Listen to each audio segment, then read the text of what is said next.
स्वामी जी, कसरत कितनी जरूरी है और कितनी कसरत जरूरी है, दोनों बातें हैं। एक तो कितनी देर तक करना चाहिए और क्यों करना चाहिए, दोनों सवाल है। तो स्वामी जी, बहुत से लोग फिटनेस के नाम पर कई बार जरूरत से ज्यादा वर्कआउट करने लगते हैं, जिम जाते हैं और ट्रेडमिल पर दौड़ना इतना शुरू करते हैं कि दौड़ते दौड़ते ही कई बार हार्ट अटैक हमने देखा ट्रेडमिल पर दौड़ते दौड़ते आ गया। तो स्वामी जी, एक रिपोर्ट ये भी कहती है कि ज्यादा एक्सरसाइज कैल्सिफिकेशन बढ़ने का खतरा भी बढ़ा सकती है। तो पहले तो ये कोरिलेशन समझाइए स्वामी जी, बहुत ज़्यादा एक्सरसाइज या व्यायाम या जिम में कसरत कर लेने की वजह से ये कैल्सिफिकेशन कैसे हो जाता है, और तेज गति से कार्डियो करना हार्ट मसल्स के स्ट्रक्चर में बदलाव क्या ला सकता है? शरीर के सारे मसल्स टूटने लगते हैं, पूरी ऊर्जा क्षत विक्षत हो जाती है, पूरा तन मन जीवन अव्यवस्थित हो जाता है। तो अति व्यायाम, अति प्रमाद, अति आहार, अति विचार, अति जागरण, अति निद्रा, अति सर्वत्र वर्जयेत, अति बैर और अति प्रेम। एक का ब्याह हो गया, 7 दिन तक घर से बाहर ही नहीं निकला। बोले क्यों हो रहा? बोले बहू के साथ है, मैंने कहा मारा गया थोड़ी थोड़ा।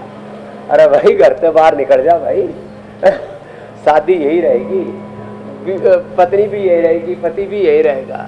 तो ये जो है ना, कुछ लोग बहुत ही ज़्यादा बावड़े हो जाते हैं। तो ये जो बावड़ापन है ना, बहुत ज़्यादा व्यायाम करने लगते हैं और एक अचानक व्यायाम तेजी से बढ़ा देते हैं। नहीं, स्लोली बढ़ाना चाहिए व्यायाम, और अति तो कतई नहीं करनी चाहिए।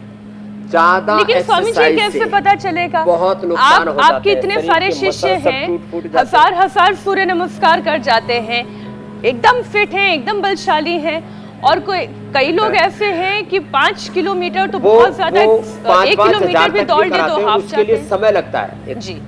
हाँ हाँ, तो ये जो कई किलोमीटर दौड़ने वाली बातें हैं, लोग 200 किलोमीटर तक दौड़ लगा लेते हैं, ये सब बातें सही है लगातार, लेकिन उसके लिए धीरे धीरे प्रैक्टिस की जाती है। और पूर्ण स्वस्थ व्यक्ति, बीमार व्यक्ति को तो बहुत ज्यादा एक्सरसाइज करनी ही नहीं चाहिए। बुद्ध का मार्ग अच्छा है, मध्यम मार्ग, क्या बोला बोलो?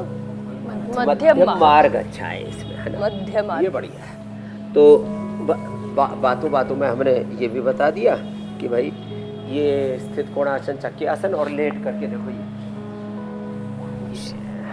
अर्धहलासन, पादवृत्तासन, द्विचक्रिकासन। तो बीमार लोगों को तो मध्यम मार्ग ही अपनाना चाहिए।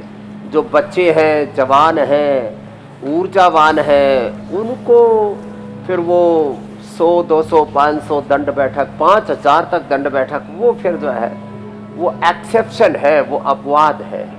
और अपवाद के लिए फिर वैसा बॉडी का स्ट्रक्चर, जेनेटिक स्ट्रक्चर होता है बहन मेरी जी, मीनाक्षी जी, जिनके जीन्स बहुत ही शुद्ध है, बहुत ही स्वस्थ है, बहुत ही प्योर है, बहुत ही जो है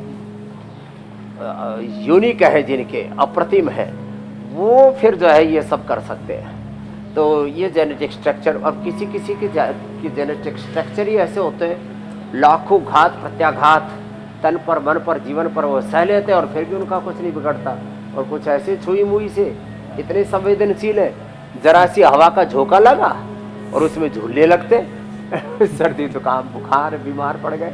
जरा सी पानी की बूंदे क्या पड़ी कि वो पूरे ढह जाते हैं बेचारे, जरा सी मक्खी मच्छर ने काट लिया। हाँ, और किसी को तो सांप भी काट खाए, बहुत जहरीली सांप बिच्छू ऐसे काटते रहते हैं, वो सांप ही मर जाते हैं। लेकिन ये स्वामी जी खतरनाक है, सांप ही मर जाए पर भी डिपेंड करता है।